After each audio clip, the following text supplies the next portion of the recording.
कोंबड्यांच्या पोटाशी काय घालीत या कोंबड्या ठेकेदाराशी देत तर घालेत नेल्या रे नेल्या साऱ्या कोंबड्या नेल्या कोण दुष्ट करकुंब्याने कोंबड्या नेल्या भया तुझे कोंबडे चोरीत माझ्या खोपीतून धान चोरीत ते कुरकुंबे माझ्या खोपीतून ही सारी फळं नेली कोणीतरी रातीसी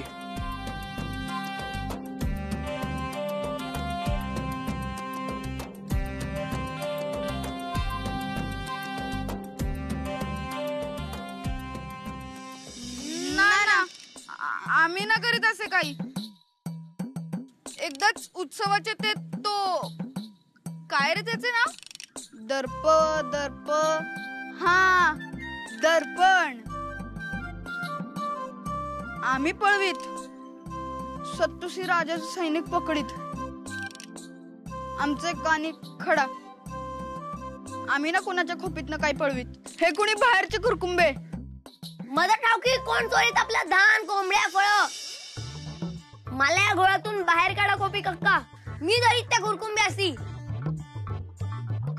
कुंभ चतुर रे सत्तू मायो तू गोलात बांधून घालीत तर तू त्या कुरकुंब्या चोराच पकडतो माझं सोडा अशी भर घाली तू आमाची ना तुझी मायो रागवीत तुझी मायो तुझ्या जीवाशी राखीत त्या गोलात बांधून आणि आम्हाशी सांगित तू मज सोडा मी चोर धरीतो हुंब पगलू का आम्ही ना वचन असीत माझ्या आयोचा राग तुम्ही संभाळीत आणि मग गोलातून सोडवीत तर मी त्या कुरकुंब्या चोराशी धरीत ना त्याची काय टक्कर घे तुम्ही लहानी मुलं ना तुम्ही खेळा आम्ही बघिती ना भूल असी ती तुमची आम्ही लहान ना चोराची धरीत आम्ही युक्तीने माझं हुंब टाऊक बघा तरी यू बाहेर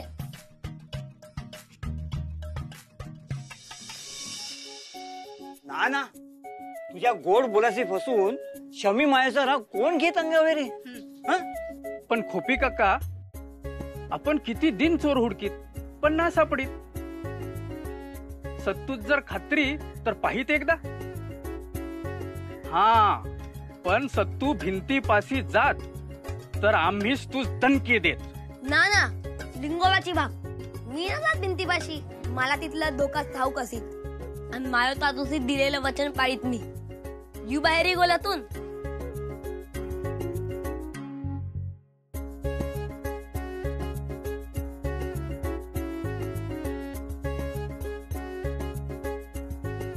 तुम्ही सांगित तर मी येत आणि येत तर पकडीत चोरास कुरकुंब्या धान कोंबड्या फळ चोरीत ये बाहेर पकड त्याशी पण जीवाची सांभाळी चोर रानाच्या बाहेर असते रान तर आपल्या तशीच संकट येत तर राना बाहेरूनच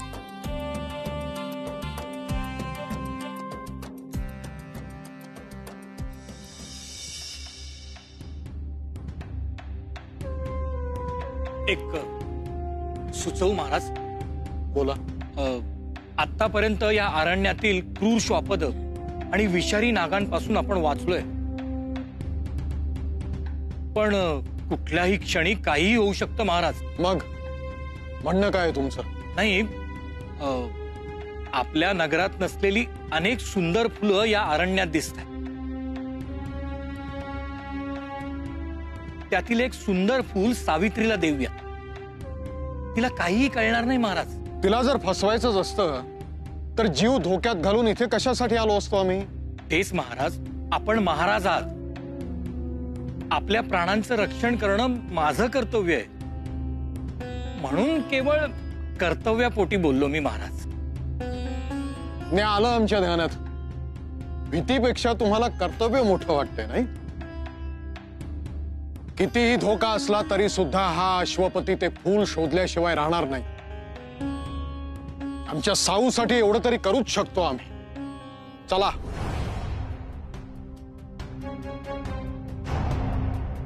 अरे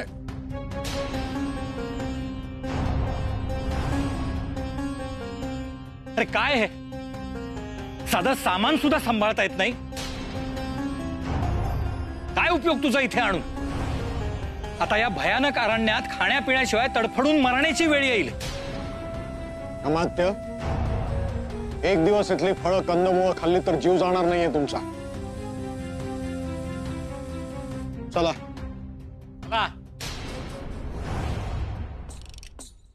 चला सरी सरी. तो कुरकुंबा चोर डुरक्यात असीत. बया ते गांडोबाशी कसं पकडत आपण? तो हाती पकडतो आपणाशी आणि गाड्याखाली चावून टाकीत. शक्तीला युक्ती आणि आपण कामी मारक्या प्राण्यास कसे फासात अडकवीत तसंच मार्ग्या डुरक्याची फासात पकडीत. उन्ना उन्ना वनराज, चला लावीत फाशी सरी सरी. पावलांचे ठसे पाहित पाहित चला.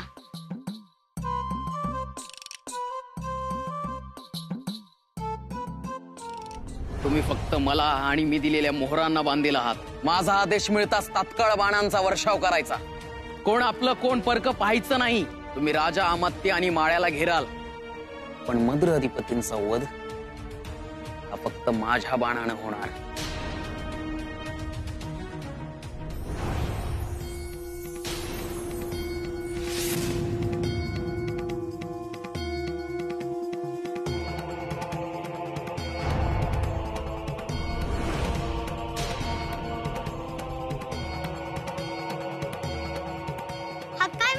साऊ, तू असा हात बाजून घेतलास म्हणजे महाराजांचं रक्षण होईल का?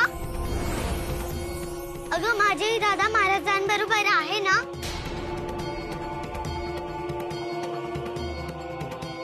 मलाही त्यांच्या जीवाची काळजी वाटते, पण त्यासाठी स्वतःला इजा करून घेणे हा वेडेपणा आहे.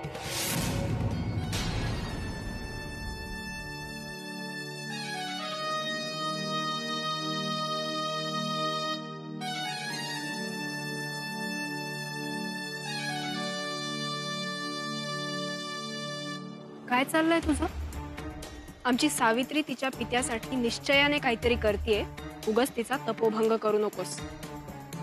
तुला नसेल तुझ्या पित्याच्या जीवाची काळजी, पण तिला आहे. तिला करू दे तो उपाय. असा कुठलाही उपाय नसतो. देव इतका वाईट नाहीये. देव दयाळू असतो. तसं नाही करत. आमच्याशी उर्मटपणाने वागतेस, महाराणींना उलट उत्तर देतेस.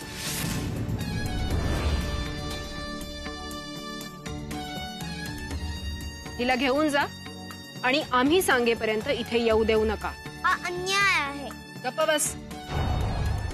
घेऊन जाईला.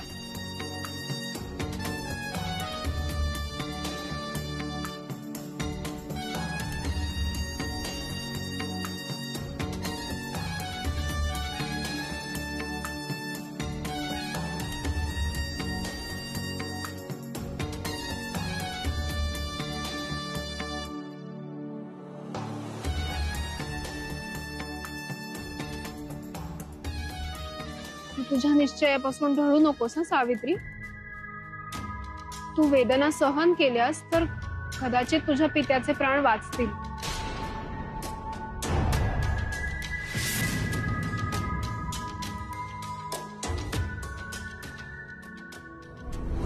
बरं आणायचे सापडले अशोपती. या कानाचं त्या कानाला कळणार नाही. अचूक वेध घेऊन संपवतो आज त्याला, म्हणजे मद्र देशाची सत्ता दक्ष सेनेकडे येईल.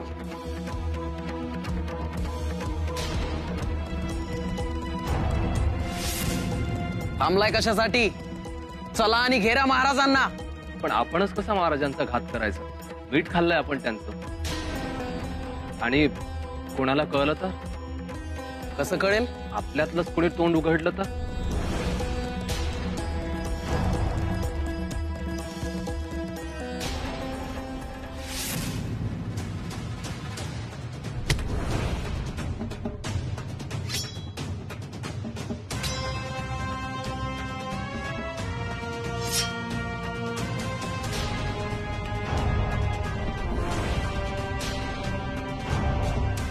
आज्ञा न पाळणाऱ्यांची आणि तोंड उघडणाऱ्यांची ही गत होईल.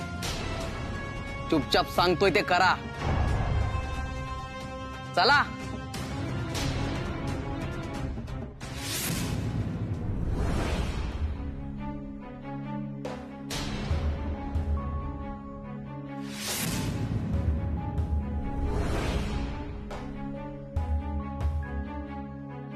सत्तू सत्तू हे तेच ते फुल जे तू देत त्या मुलीस भिंतीपाशी.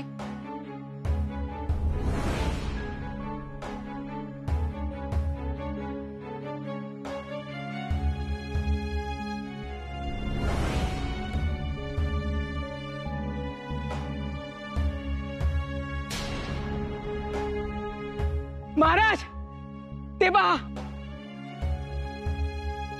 ज्याच्यासाठी तुम्ही तुमचा जीव धोक्यात घातलात ते फूल अखेर मिळालं. होय, शेवटी फुलाची पारख तुम्हालाच असणार म्हणूनच मुद्दाम तुम्हाला आमच्या बरोबर घेतलंय. सावित्रीला हवं असलेलं फूल अखेर शोधलं. महाराज एक सांगू, बोला. मी फक्त निमित्त आहे. लेकीचं मन राखण्याची इच्छा तुमची प्रबळ होती, त्यानंच हे काम केलंय. खरंय. चला.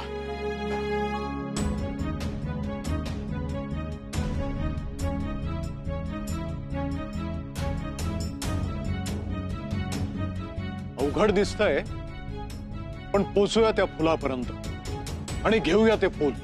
होय महाराज. एकच माणूस जाऊ शकतो असं दिसतंय. आम्ही स्वतःच जाऊ.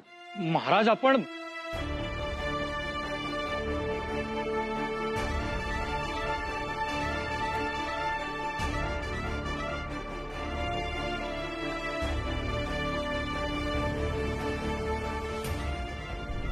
सत्तू एक काम करीत, माया तुझ्यावरी ना रागवी जरी तू हे फुल तीत देस. पुन्हा पुन्हा मी हे फुल तोडीत आणि नेऊन देत आयोसी. राग पडीत तिचा.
नगरासीन भिंत ओलांडून अथे येत, आमासी भिंत ओलांडून आलेत.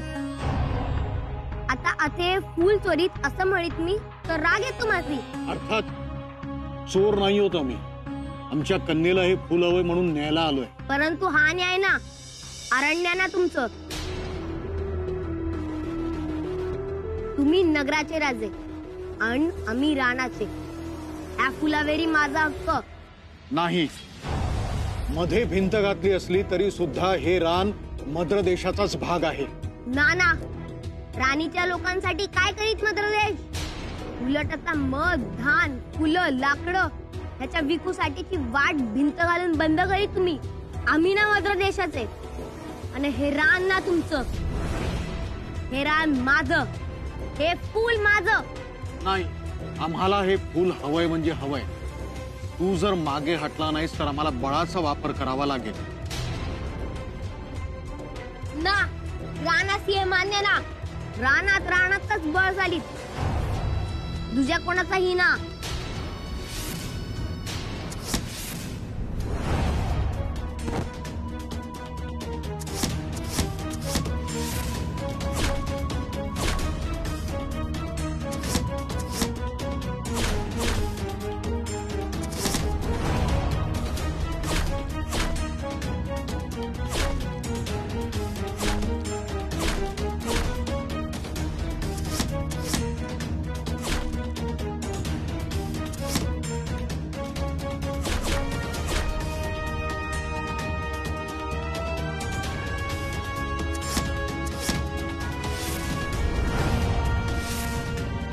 एका साध्या फुलासाठी बाण मारिता, ही चूक, अगदी चूक.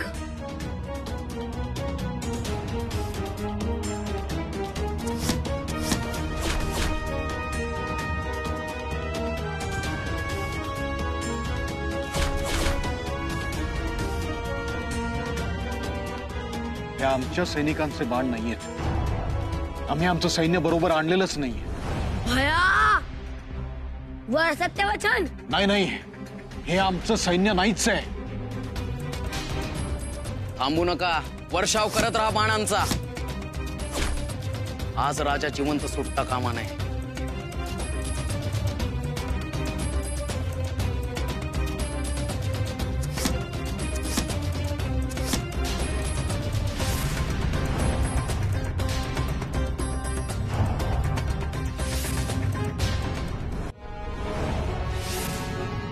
माझ्या वेळी बळजोरी करीत आणि सैन्याची ना रोखीत. सांगा त्याचे बाण थांबीत. काहीतरी गडबड आहे. आमच्या संरक्षणासाठी आले असतील हे सैनिक. थांबवतो मी.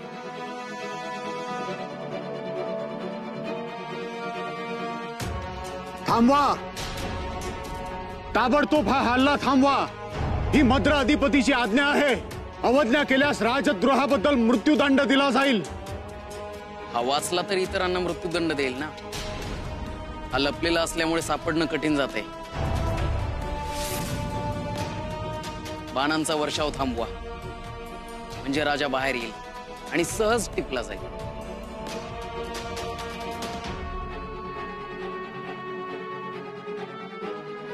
बघ, थांबला की नाही हल्ला. म्हणजे तुमचे सैनिक होते.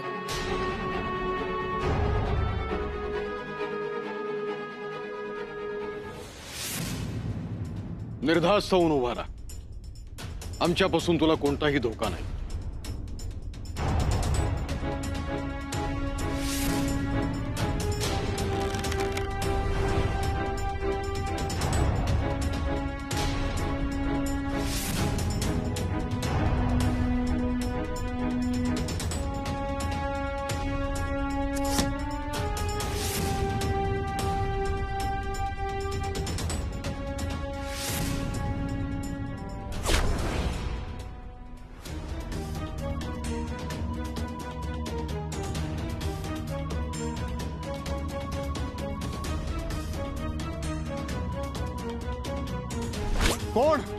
कोण आहे हा द्रोही?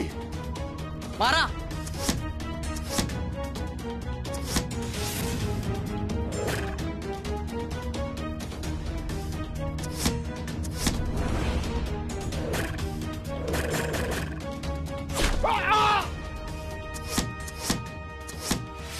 चला.